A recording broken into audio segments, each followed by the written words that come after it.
So alright guys, for today's video, gagawa tayo ng nitola tinolang manok na ulam namin for today.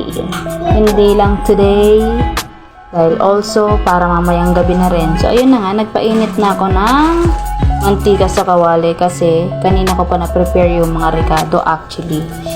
Hindi ko na na-videohan guys kasi binidyo na naka-prepare na yung mga ricado. So ayan, inuna ko nang hinulog yung bawang after uminit ng mantika sa kawali. Siyempre, yun ako pag nagluluto, kung mapapansin nyo, lagi nauuna ang bawang, kasunod ang sibuyas, hanggang sa maghiwa-hiwalay yung sibuyas, at saka yung sinunod yung luya, pampatanggal lansa. Yan. At saka ko na hinulog din yung manok after magisa ng maayos ng mga ricado. Siyempre, isasama ko na sa pagisa yung manok para naman kumapit yung lasa ng mga ricado at mawala yung amoy lansa.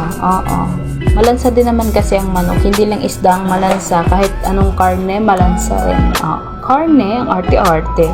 So yun na, patuloy lang tayo sa paghalo-halo hanggang ayan na nga guys, kumulo na ang tubig.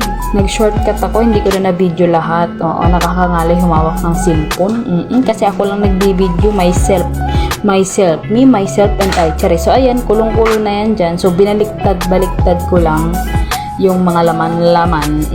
Actually, binili ko yan sa palengke guys, yung karne ng manok. At pinili ko lang talaga yung laman, gawa ng aking Diyosawa. Kasi yung Diyosawa ko, hindi talaga kumakain yun ng lutong manok sa bahay. Pero kumakain yun ng Jollibee. Yung fried chicken sa Jollibee, yan ang ibig kong sabihin. Hindi si Jollibee mismo kinakain niya na charis. So, yun na nga. Binalibaliktad ko lang para pantay yung pagkakalambot. Charis. Lalambot din naman yan kahit hindi mo balibaliktad rin. Bakit manangingialam ka? So, ayun na nga. Back to pagluluto. Ayan. Kumulo na ulit at nilagay ko na yung papaya. Diba? Puro tayo fast forward. Tamad na tamad mag-video.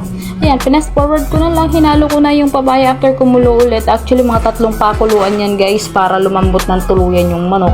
At pang-4 na kulo, saka ko nilagay yung papaya. At after kumulo ng 2 kulo ulit, yung papaya ay okay na. Medyo matigas din yung papaya guys. So, kailangan din natin pakuluan ng pakuluan hanggang sa lumambot at makuha mo yung gusto mo. So, ayan na nga yung finished product at ready na kaming kumain. Ayun, sana nagustuhan nyo yung video ko ngayon. Manood lang kayo kahit walang kwenta to. Charis. So, ayan na nga. Bye!